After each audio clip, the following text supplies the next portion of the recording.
واجب قرار دیا ہے، ایک دوسرے کے حقوق کی ادائیگی کو بھی واجب قرار دیا ہے۔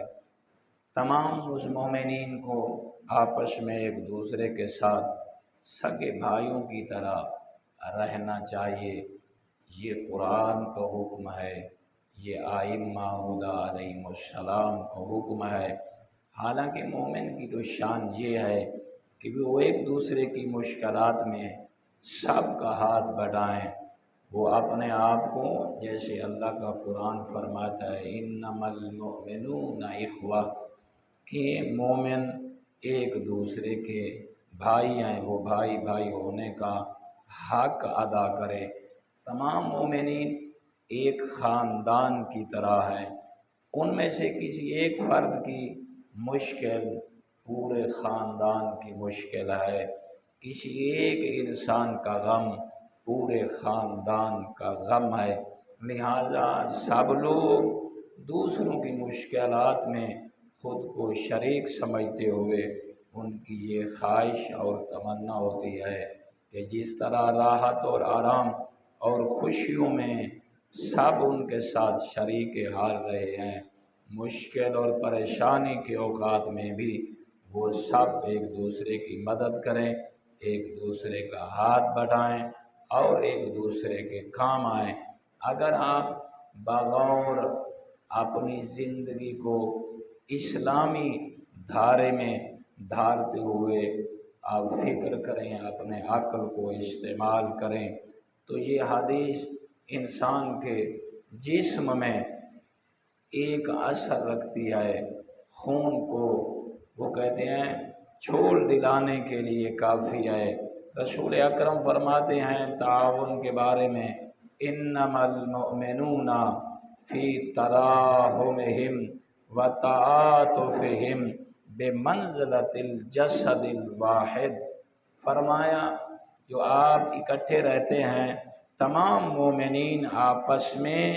ایسا میل جوڑ رکھیں، ایسی محبت ہونی چاہیے، کیونکہ مومنین کے وجود ایک دوسرے سے الگ نہیں ہے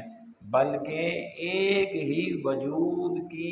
ماند حضرت مومن انسان ہے۔ اگر ایک کے جسم کو نقصان پہنچ رہا ہے تو وہ یہ سمجھے کہ وہ میرا جسم ہے جسے نقصان، اگر انسان ایسا یعنی کہ اپنے اندر مادہ پیدا کرے گا، سوچ انسان کی ہوگی، تو پھر ائمہ ہدیٰ علیہم السلام کی بارگاہ میں کامیاب ہوگا۔ اس لیے قرآن مجید کی آیت ہے وَتَعَاوَنُوا عَلَى الْبِرِّ وَالتَّقْوَىٰ، یہ حکم الہی ہے، یہ قرآن کا حکم ہے کہ نیکیوں میں اور تقویٰ کے کاموں میں ایک دوسرے کے ساتھ تعاون کرو، ایک دوسرے کے ساتھ مدد کرو۔ تو میں یہی کہنا چاہوں گا، آئیے دیکھیں کہ سیلاب ایک بہت بڑی مصیبت ہے، ایک بہت بڑی پریشانی ہے، جس نے تمام غرباء کو، مساکین کو، حتیٰ کہ امراء کو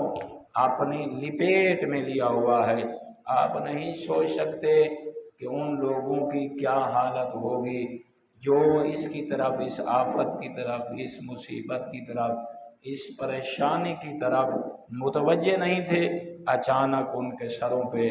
یہ مصیبت منڈلانے لگی۔ صرف منڈلا ہی نہیں بلکہ ان کے کتنے افراد ہیں جو لقمہ اجل بن گئے، ان کا مال ہے، حتیٰ کہ ان کے جو آپ دیکھیں قیمتی اثاثجات ہیں وہ سارے کے سارے پانی میں بہہ گئے۔ اتنی غربت کا عالم ہو، تنگ دستی کا عالم ہو، پھر اتنی بڑی آفت کا ایک غریب آدمی پہ ٹوٹ پڑنا، یہ قیامت سے کم نہیں ہے۔ لیکن اللہ رب العزت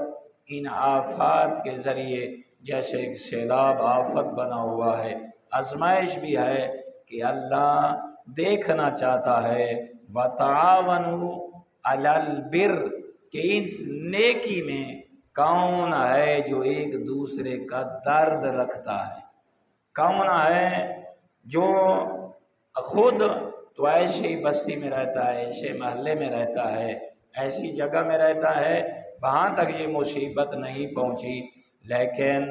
وہ لوگ جو اس کے ساتھ آئے